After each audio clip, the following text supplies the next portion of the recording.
Doctor Phanikrishna Ravula surgical gastroenterologist మరియు GI cancer liver and pancreas expert ని. Fatty liver reverse చేయడం ఎలా? సో మనకి సాధారణంగా అల్ట్రాసౌండ్ బయటకు అల్ట్రాసౌండ్ చేయించుకున్నప్పుడు మనకి లివర్లో కొవ్వు ఉందని తెలుస్తుంది. ఫ్యాటీ లివర్ అంటారు. దీని గురించి చాలా వరి అవుతూ ఉంటాము. ఫ్యాటీ లివర్ ఎప్పుడు తెలుస్తుంది? మన అల్ట్రాసౌండ్ చేసి దానిలో ఒక 30% ఫ్యాట్ ఉంటే అల్ట్రాసౌండ్లో తెలుస్తుంది అనమాట. సో మనకి 30% వచ్చే వరకు అల్ట్రాసౌండ్ తెలియదు. ఈ ఫ్యాటీ లివర్ అనేది మనకి జనాభాలో చాలా సాధారణం, చాలా కామన్గా ఉంటుంది. ఆల్మోస్ట్ అర్బన్ పాపులేషన్ తీసుకుంటే ఒక 50% అంటే ఇద్దరిలో ఒకరికి ఫ్యాటీ లివర్ ఉంటుంది. ఫ్యాటీ లివర్ వల్ల ఫ్యూచర్లో చెడిపోయే రిస్క్ ఉంటుంది. ఫ్యాటీ లివర్ ఉన్న వాళ్ళకి calorie deficit, too much calories, active life style లేక ఫ్యాటీ లివర్ ఉన్న వాళ్ళకి sugar risk, BP risk, high cholesterol risk, heart attack risk, ఇలాంటి ప్రాబ్లమ్స్ కూడా ఉంటాయి.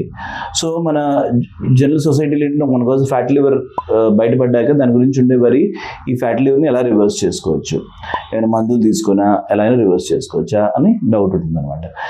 మనకి ఫ్యాటీ లివర్ని మందుల ద్వారా రివర్స్ చేయలేము. సో ఒకసారి ఫ్యాటీ లివర్ వచ్చిందంటే 100 మందిలో 50 మందికి ఫ్యాటీ లివర్ ఉంటే ఒక 10 మందికి నాష్ అని ఉంటుంది, నాన్ ఆల్కహాలిక్ స్టేటోహెపటైటిస్. అంటే ఫ్యాటీ లివర్తో పాటు లివర్లో ఇన్ఫ్లమేషన్ నడుస్తుంది అనమాట. దానివల్ల ఎస్జిఓటి, ఎస్జిపిటి పెరుగుంటాయి, లివర్ ఎంజైమ్స్ పెరుగుంటాయి. అలాంటి వాళ్ళకి మనం కొన్ని డ్రగ్స్, యాంటీ ఆక్సిడెంట్స్, కొన్ని సారగ్లెటోజోల్ లాంటి డ్రగ్స్ ఇచ్చి ఆ పూతని తగ్గించవచ్చు.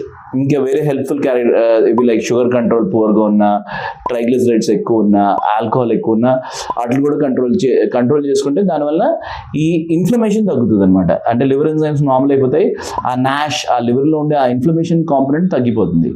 బట్ మనకి ఫ్యాటీ లివర్ తగ్గాలంటే, ఫ్యాటీ లివర్ రివర్స్ అయ్యి నార్మల్ లివర్ అవ్వాలంటే దానికి ఒక వేరే గత్యంతరం లేదు, ఓన్లీ బై వెయిట్ లాస్. మనకి ఒకటేమో ఓవరాల్ వెయిట్ తగ్గడము, లావు ఉన్న వాళ్ళు, మెయిన్లీ మేల్స్కి ఏంటంటే సెంట్రల్ ఒబిసిటీ. మనకి ఓవరాల్ వెయిట్ అంత ఎక్కువ ఉండదు, ఓన్లీ సెంట్రల్ ఒబిసిటీ, పొట్ట ఎక్కువ ఉంటుంది అనమాట. ఆ పొట్ట ఎక్కువ ఉన్న వాళ్ళకి విజరల్ ఫ్యాట్ ఎక్కువ ఉండి ఫ్యాటీ లివర్ ఉంటుంది.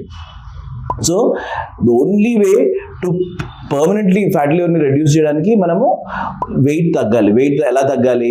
దానికి చాలా డిసిప్లిన్ కావాలి. డైటరీ చేంజెస్, డయట్లో మన క్యాలరీ ఫుడ్స్, ప్రాసెస్ ఫుడ్స్ కానీ, స్వీట్స్ కానీ, అంటే మన ఈ పూరి, దోశ, బ్రెడ్, బిస్కెట్, హల్దీరామి, చక్రాలు, చెగోడీలు, బజ్జీలు, cookies, cake, sweets, French fries, అన్ని రకాల బ్రెడ్స్, అన్ని రకాల milk shakes, juices, chocolates, sweets, అలాంటి జంక్ ఫుడ్, ప్రాసెస్ ఫుడ్ తగ్గించాలి.